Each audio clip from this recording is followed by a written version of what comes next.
Let's mic देश का मिजाज नॉर्थ ईस्ट।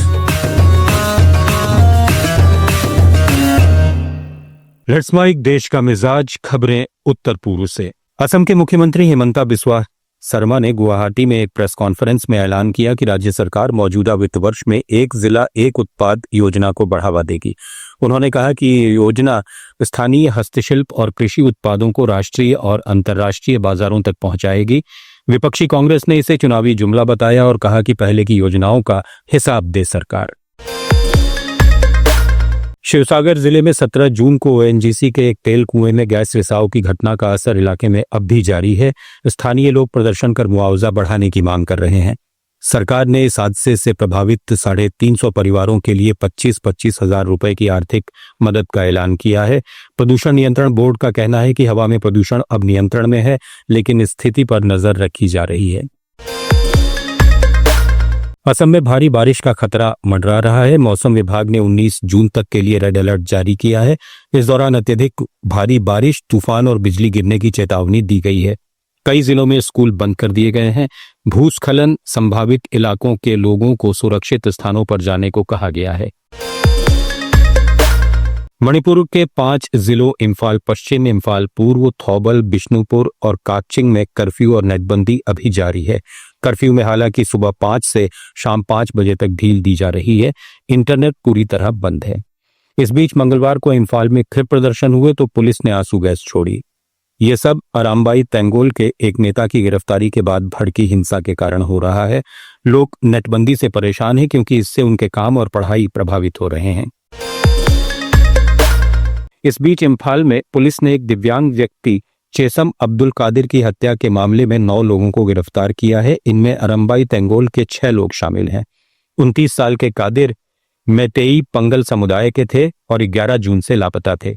उनकी लाश नाम्बुल नदी के किनारे मिली। इस घटना से पंगल समुदाय गुस्से में है। 12 जून को अहमदाबाद में हुए एयर इंडिया प्लेन क्रैश में मणिपुर के मैतेई समुदाय की 2 युवतियां भी मारी गईं। ये दोनों फ्लाइट के केबिन क्रू में थी। इनके परिजन अब भी अहमदाबाद में डीएनए रिजल्ट और पार्थिव देह का इंतजार कर रहे हैं। सिक्किम भूटिया लेप्चा एपेक्स कमेटी ने कबी लुंगस्तोक में 2 दिन का शुद्धिकरण अनुष्ठान किया। इसमें विभिन्न दलों के नेता शामिल हुए। स्थानीय भूटिया और लेप्चा समुदाय कंचनजंगा पर्वत को पवित्र मानता है। उधर नेपाल अपने क्षेत्र से कंचनजंगा पर पर्वतारोहण को बढ़ावा दे रहा है और उसने पर्यटकों और पर्वतारोहियों को चढ़ाई के लिए परमिट जारी किए हैं। ये चढ़ाई नेपाल के ताप्लेजुंग जिले से शुरू होती है, जहां से कंचनजंगा का बेस कैंप सुलभ है। स्थानीय सिक्किमी इसे अपनी संस्कृति और धार्मिक पहचान पर हमला बता रहे हैं। अब इन्होंने नेपाल सरकार और सिक्किम सरकार से कंचनजंगा पर चढ़ाई रोकने की मांग की है, क्योंकि यहाँ का आदिवासी समुदाय चढ़ाई को निषिद्ध मानता है। विपक्ष सिक्किम डेमोक्रेटिक फ्रंट ने सरकार पर आरोप लगाया है कि सिक्किम सरकार नेपाल से होने वाली चढ़ाई का ठोस सबूत देने में नाकाम रही है। एसडीएफ का कहना है कि यह सिक्किम की सांस्कृतिक और धार्मिक भावनाओं का अपमान है। अरुणाचल प्रदेश के दिबांग वैली जिले में प्रस्तावित इटालियन हाइड्रो पावर प्रोजेक्ट के विरोध में विपक्षी पार्टी कांग्रेस ने रुइंग में विशेष प्रदर्शन किया। कांग्रेस ने आरोप लगाया कि सरकार ने स्थानीय आदिवासी समुदायों की आपत्तियों को नजरअंदाज कर 3097 मेगावाट के इस प्रोजेक्ट को मंजूरी दी। इस प्रोजेक्ट के लिए 3.25 लाख पेड़ काटे जाने हैं और 1175 हेक्टेयर जंगल की जमीन का इस्तेमाल होना है। इससे दिबांग घाटी की जैव विविधता को नुकसान पहुंचेगा। प्रोजेक्ट साइट और आसपास के गांवों में स्थानीय इडू मिश्मी समुदाय के लोग पहले से ही विरोध में आवाज बुलंद कर रहे हैं।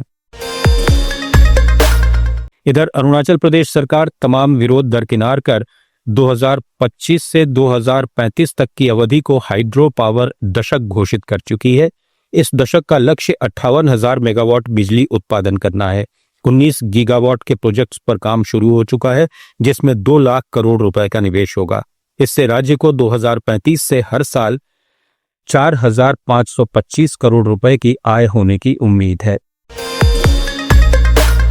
नागालैंड के कोहिमा में नगा पीपल्स फ्रंट ने अपने मुख्यालय में एक प्रेस कॉन्फ्रेंस की। फ्रंट के महासचिव और विधायक अंचुमेबो किकॉन ने केंद्र और राज्य सरकार से नगा शांति वार्ता जल्द पूरा करने की मांग की। उन्होंने कहा कि नगा समुदाय लंबे समय से एक सम्मानजनक समाधान का इंतजार कर रहा है।